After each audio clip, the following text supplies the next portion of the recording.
Welcome to Live Labs, Python peeps. Today we are going to build intelligent apps faster with Oracle Machine Learning. My name is William Masden, and I'm a product manager for Oracle Database. I'm going to be taking you through this workshop today. First, a bit about Oracle Machine Learning. Oracle Machine Learning for Python on Oracle Autonomous Database supports scalable, in-database data exploration and preparation using native Python syntax. It's a new feature that provides Python users access to powerful in-database functionality, supporting data scientists for both scalability, performance, and ease of solution deployment at no additional charge. Let's get started. I'm logged in to the Oracle Cloud, so let's create a compartment for our work. Go to the menu and click Identity, Compartments, and then the Create Compartment button.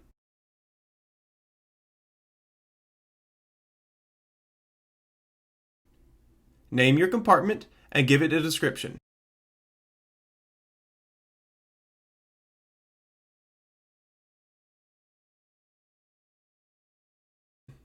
Click Create, and voila, it's created. Now we need to navigate in the menu to Autonomous Database.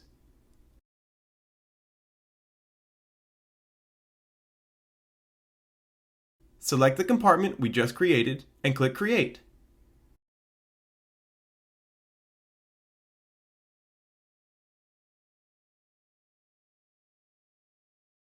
It needs a name. Let's go with OML Labs. Provide a password and accept all of the defaults and click Create.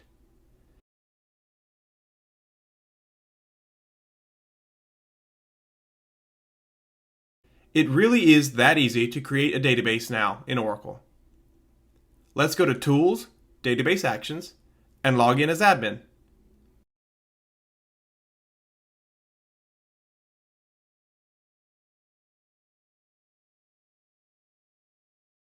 From the Database Actions Launchpad, access SQL Worksheet.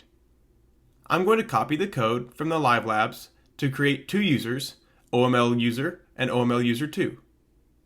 Now that is done, let me go back to the Cloud Console and click on the Service Console in ADB. This is where I can access OML notebooks from the Development tab.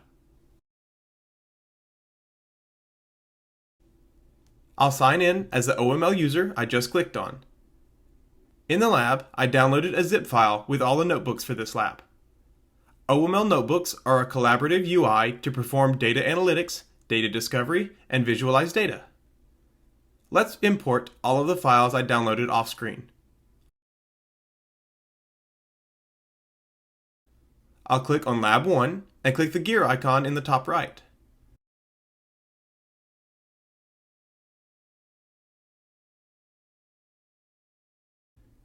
This is the interpreter binding. Interpreters are a plugin to use a specific data processing language in the OML notebook. I'll move the medium service to the top and click Run All Paragraphs.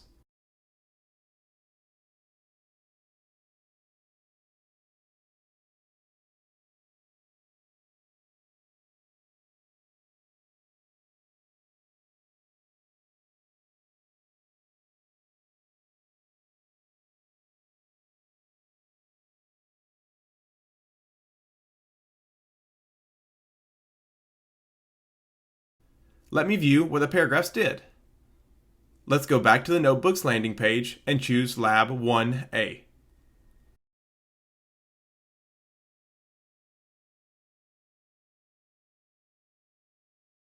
Change the medium service to the top, save it, and run all paragraphs. It creates tables and grants to the PDB, the customer insurance table, and other views and grants.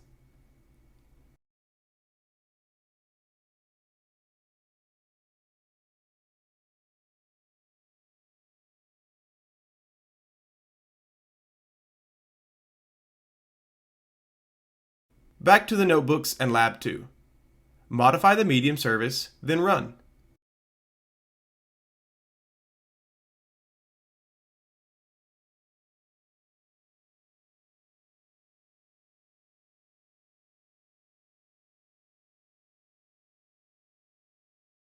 The transparency layer class allows us to convert Python objects to ADB objects and call familiar Python functions. After the statement is run, we inspect it, and you can see it imports libraries and creates OML proxy objects. As we continue to view each paragraph, you can see it show the iris temp table. Select table columns using proxy objects.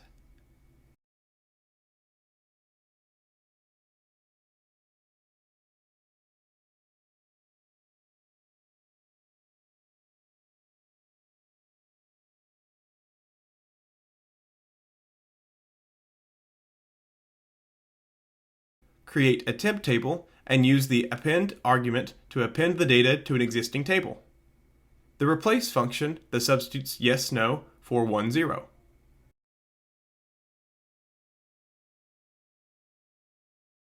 Combine columns using the concat function.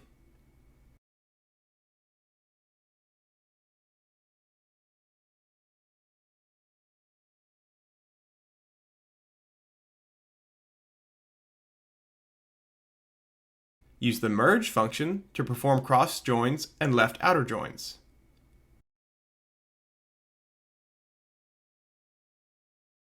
Drop rows from the dataset.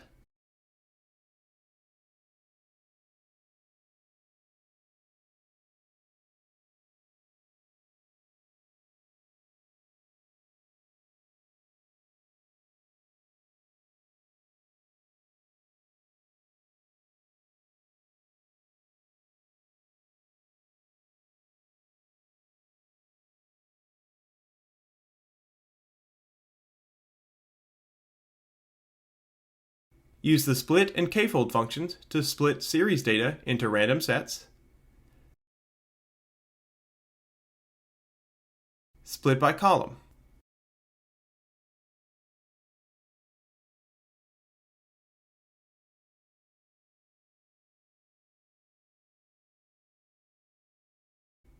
Use the crosstab and pivot table function to find the mean bank funds across all state and gender combinations.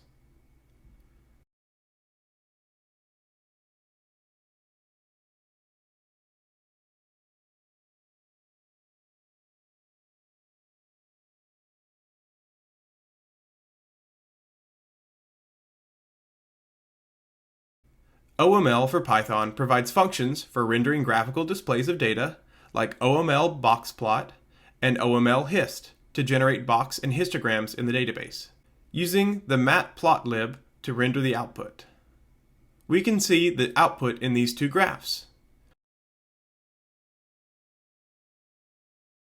With the transparency layer functions, you can map to various SQL like OML create, which creates a table in the database schema from a Python dataset. Oh look, CX Oracle is also available when you use OML for Python. Neat! There are a number of machine learning algorithms and features in OML for Python. They are in database and exposed through a natural Python interface. Everything from classification to anomaly detection to feature extraction. The data stays under database control. No annoying extract data processes are required.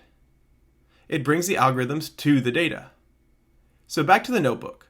I'm going to click on Lab 3 and run it.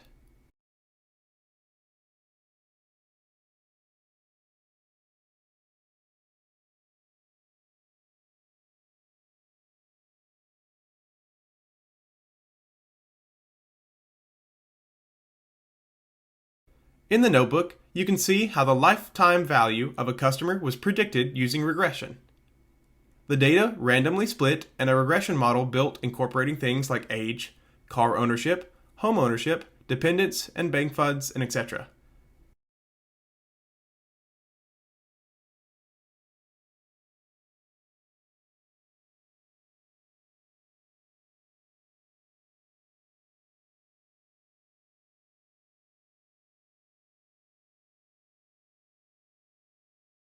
Those values were then used to display and view the model coefficients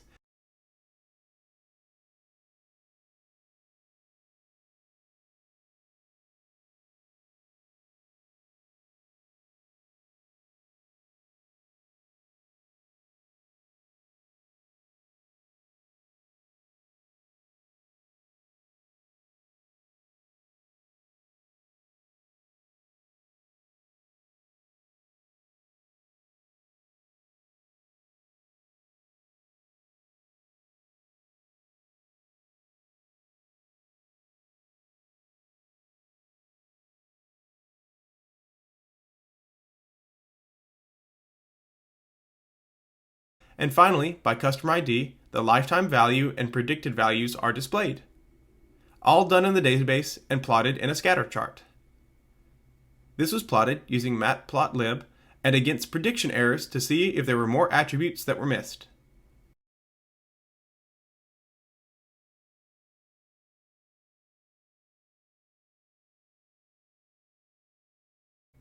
OML also supports clustering. In this area of the notebook, we identify natural clusters of customers using our dataset using the k-means algorithm and clustering mining function. The generated cluster ID is then mapped to the customers in the dataset.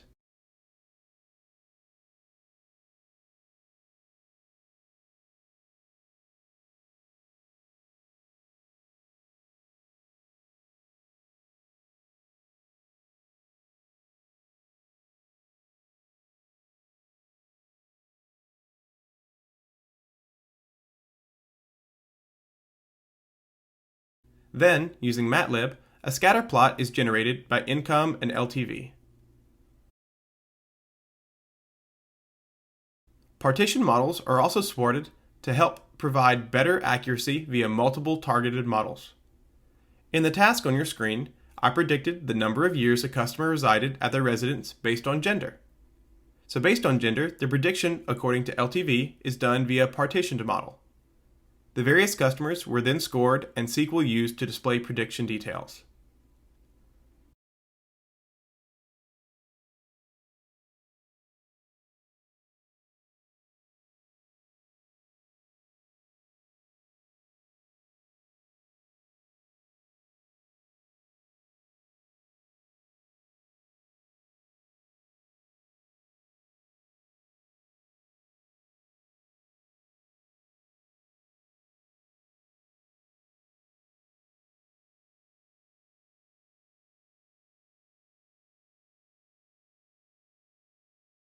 Another model, OML-MLX, or Machine Learning Explainability, helps to better understand a model's behavior. The explainer generates the importance of the test data. So where does LTV, checking balance, profession, age, and children rank according to the model?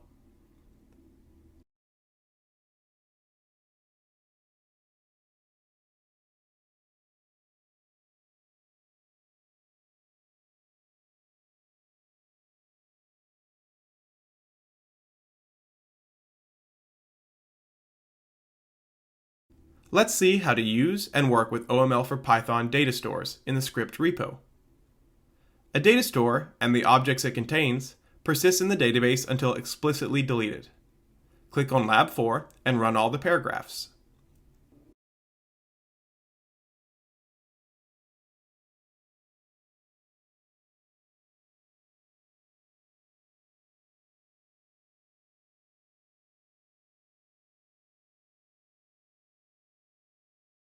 We're working with the iris table and the temporary Boston proxy object to a data store named DSPyData.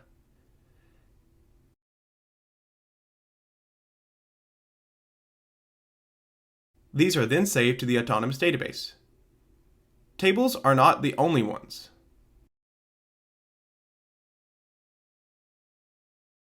In Task 4, regression models are built and saved to the database.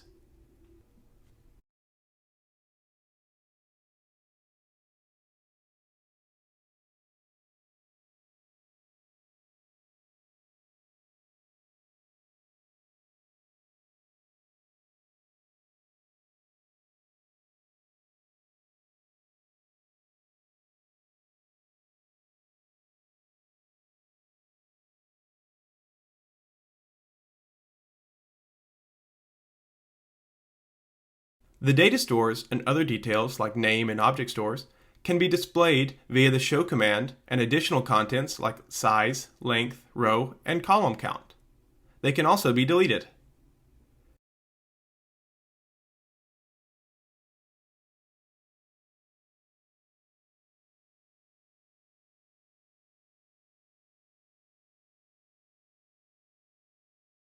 Scripts can also be stored and made either private or global. The OML script function can create, list, drop, load, and more.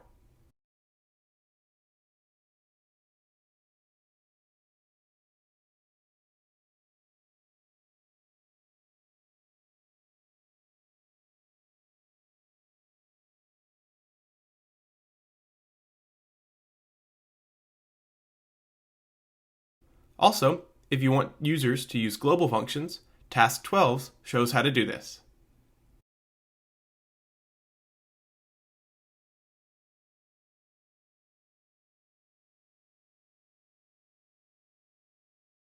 To learn more, go to the bit.ly link on your screen to access this workshop and other workshops to help you develop solutions on Oracle's cloud.